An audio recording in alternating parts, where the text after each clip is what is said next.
Guys, welcome back to Suitcase Princess. My name is Shanna, and if you are new here, we're a homeschooling family of 4 who loves to encourage you to take your kids and get out of the house. We come here and we share our little corner of Texas and beyond to hopefully help you find more fun in what you're doing, more value in the dollars that you're spending, and to do it all with a little bit less stress. Today, I am coming here and I am sharing with you our park strategy for Magic Kingdom at Disney World. Guys, before we go any further, please scroll down, hit the big red subscribe button, turn on the bell for notifications, and give this video a thumbs up. As always, you can find us right on down in the comments or over on Instagram at Suitcase Princess. Let me tell you, I plan to do one of these for each park, all 4 parks, and a lot of the morning portion does stay the same, so that is going to be a bit redundant. However, I also take kind of elaborate notes when we go on vacation. So our most recent vacation was in January, and I have very, very extensive notes and things. So I will be probably inserting some graphics to let you know what we were able to do with or without Genie Plus, just to give you an idea of kind of the efficiency of our plan. But let me just start by saying that, I guess I sat down with my husband and made him chat this out with me before I came to you. I think ideally you would want to spend on your Disney vacation, if you're trying to like maximize the whole thing, 2 days at Magic Kingdom. Magic Kingdom can get very busy, but also it is, the most popular park. So I want you to keep that in mind. So our Magic Kingdom day does start early. What we have kind of started doing over the past few years is just taking oatmeal packets. We fly Southwest, so we get 2 bags each free luggage. So we will load one up just with food and snacks. And so we take snacks honestly to save time and to save money, but we will use the coffee pot in the room to make oatmeal, and we take it in travel cups, and we have our little spoons, and we will kind of usually eat on the go, because going into sit down and eat at like the food court and things, breakfast takes forever. It takes forever, and it is a pretty expensive meal. So even if you do have a breakfast booked, it's nice to get something in your belly before you're kind of up, because it takes honestly a couple hours to even get to like a breakfast reservation, just from getting up, getting ready, all of those things. So we like to do oatmeal in the room, or oatmeal as we're walking out of the room, and on our way we'll take shelf-stable milks or little juices for my girls, and that works for us. So that is how we do that. It also allows us to kind of start eating earlier, which gets us off the peak time for meals, which makes it easier to find a place to sit, or to get those reservations, or to place those mobile orders. So that is what works for us. Now, something else that we do, and we do this for absolutely everything in all aspects of our life, is we work it back. So if we know that regular park opening is at 9, they're letting resort guests in at 8:30. They're opening the turnstile at 8. We want to be waiting at the turnstile 7:30 or so that we're closer to the front of the line. That means that we are heading to the bus at 6:45, because you're walking to the bus. And then it's important to note, Magic Kingdom is the furthest away from the value resorts. So all the value resorts are so far away. They're like 20 minutes by bus to Magic Kingdom. So keep that in mind in your travel plans. All of the other ones are about 10-15. It's much closer. But keep in mind that the travel times do vary depending on which park you're going to and which resort you're staying at. So keep that in mind. We like to be waiting on the first or the earliest bus. Now, Disney will tell you that the first bus to each park runs an hour before park opening, and that is a lie. It's usually about an hour and a half. So we like to be out there and waiting on them to go. So we would be heading out at about 6:45. We work it back. And then from there, we work back what time mom and dad got to get up, what time the girls got to get up. It's like a whole thing. So that is how we do that. Now, we like to be there ready to scan at rope drop. So we like to be some of the first people into the park, and we will go straight down Main Street, and then you do the special resort early entries off to the right.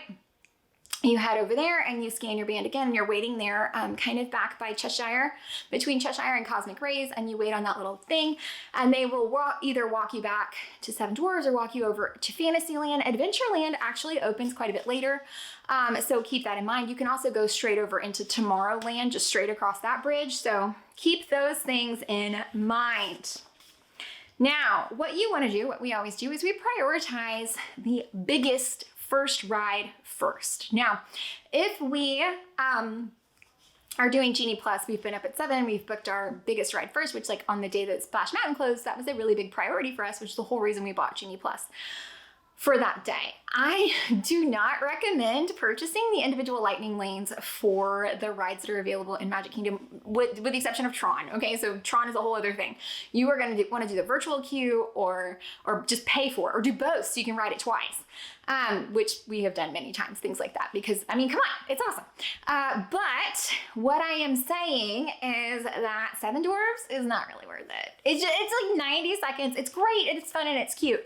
But if you want to save your money on that, maybe rope drop that. And that's the best way to get in that line. And the line's going to seem really, really long because they're going to be like, oh, they have a person with a stick down around the corner, head into the circus area. And they're like, oh, the line starts here. But frequently what's happened is they haven't actually opened up the whole queue yet. So those rope drop lines look really long, but they move much faster than they will at any other part of the day. That or circle back at fireworks. So sometimes we will try to do Seven Dwarfs, and other times we head straight over to Peter Pan because we love Peter Pan. It's so fun. It gets a stupid long wait, but going that way is the only time that we will walk through the queue. So if we've got Genie Plus, then we'll just Genie it, but we will still try to rope drop it so that my kids can walk through the queue because the line is really fun for that one. And it's great to get those 2 rides in. So if you are going to Magic Kingdom for one day, by all means, get the Genies, pay for the rides, just call it, just do the money, one day, maximize your day, do the money. That's what I would do. Absolutely honest with you. Okay, so the way that we usually operate is we usually do Fantasyland, and then one day or the other, we'll do Tomorrowland or head over to Big Thunder Mountain, and then we will do Adventureland kind of last because it opens a little bit later. Now, you can get some really great rides in. You can get on and off of Buzz really quickly this way, or on and off of Space Mountain really quickly this way. So whatever you want to prioritize, I would prioritize in Magic Kingdom first thing in the morning, until it opens up the regular line. We're just not even going to talk about Tron. Seven Dwarfs, Space Mountain, and Peter Pan. Those are the things that just, I mean, bananas lines. So those should be your priorities. And then you want to be in Adventureland early enough that you can get on Jungle Cruise, because for some reason, like in the last few years, the line for that thing has gone bananas long line, and it is a long ride. So keep in mind, it takes like 20 minutes to get through this thing. So keep in mind that you're going to want to just devote some time to it, or if you've got Genie, just Genie it. It'll be easier. And you want to do that one really pretty early. So keep that in mind. Okay. So what we usually do is we'll plan the big rides and the characters. It's kind of like booking your productivity like with rocks. So the big lines and the big rides and the big characters for us. So like whatever my daughters are dressed as that day, those are the characters we prioritize meeting. So that is important for us. But you can also a lot of times kind of hit those characters right and just get that knocked out pretty quickly. So prioritize your big rides, your big must do, because it doesn't even have to be, if Small World is your kid's favorite thing, then that's your number one. I'm not saying it has to be kind of the societally accepted number one. Your priorities are yours. And then, so we'll do the big rides and the big characters, the important ones. And then we will do the smaller characters and the little bit smaller rides. So like Pooh and, not Ariel. Ariel almost never, the ride almost never has a line. So don't even worry about that one. And then things that frequently have a really short line are Goofy. Dumbo has an awesome play area. Some of those things, if you hit them at the right time of day, can be very low weights. Ditto with Small World. So those are the things that, you know, can just be done a little bit later. Now, those would be the pebbles in our productivity jar, but the sand is going to be shows and parades, because you can walk up and watch the parade. You can walk up and get into almost any of the shows, like right at start time. So those aren't things that you really need to base your day around unless they're a big number one for you. Now, these are the strategies that work for us. We love them. A few more things to note is that if you are somewhere and you want to just, oh, look, Mickey has a 2-minute wait. just get in there and do it, okay? It doesn't have to be all structure, structure, structure. So you do want to seize those opportunities as they present themselves. Things like that have worked out really well for us in the past. So just do those things. But I do think that 2 days is ideal to really get it all in. And if you're really worried about it, just get the Genie Plus and the thing. Yes, it adds a significant amount of cost to your vacation, but it can cut down on the wait times and then drastically increase the amount of things that you're able to do. Now, something that we always try to do is we try to eat off times, and all of the parks are this way because there's people who come for rope drop and people who come later to stay for fireworks. But right in that middle, 11 to 3 o'clock is really when everyone's there. It's so busy. So during those times, we like to prioritize shopping, doing the gift shops, shows, or in Magic Kingdom, they actually have a pirate treasure hunt, which is so cool. And right in the middle of the day is the best time to do that because everything else is busy. Lines are long, food is long, it's just busy. It's just busy, busy, packed bodies. So keep in mind that that is the way to do that. Something else that we like to do if we have multiple days at Magic Kingdom, which we do on every single trip, is that we will prioritize fireworks one time. Which gives us a good bit of grace because if it rains the first night, you can catch them the next time. But prioritize fireworks one time and then prioritize rides during fireworks that next time because people go and they wait fireworks and everything else tends to be a bit more dead. And you can also catch a good bit of the fireworks from behind the castle if you're not worried about the projection show. So keep those things in mind, okay? Now,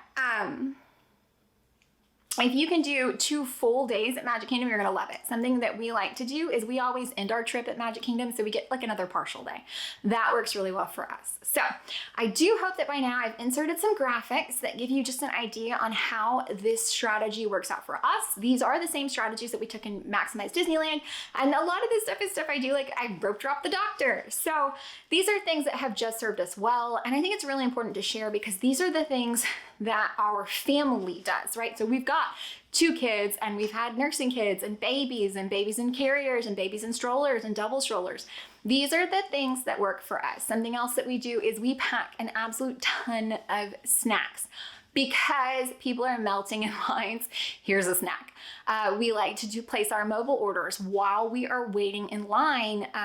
For lunch, we'll do it in mid-morning, and for dinner, we'll do it in mid-afternoon. So, guys, I hope that you found any of this helpful, entertaining, or informative. If you did, please scroll down, hit the big red subscribe button, turn on the bell for notifications, and give this video a thumbs up. As always, you can find us down in the comments or over on Instagram at Suitcase Princess.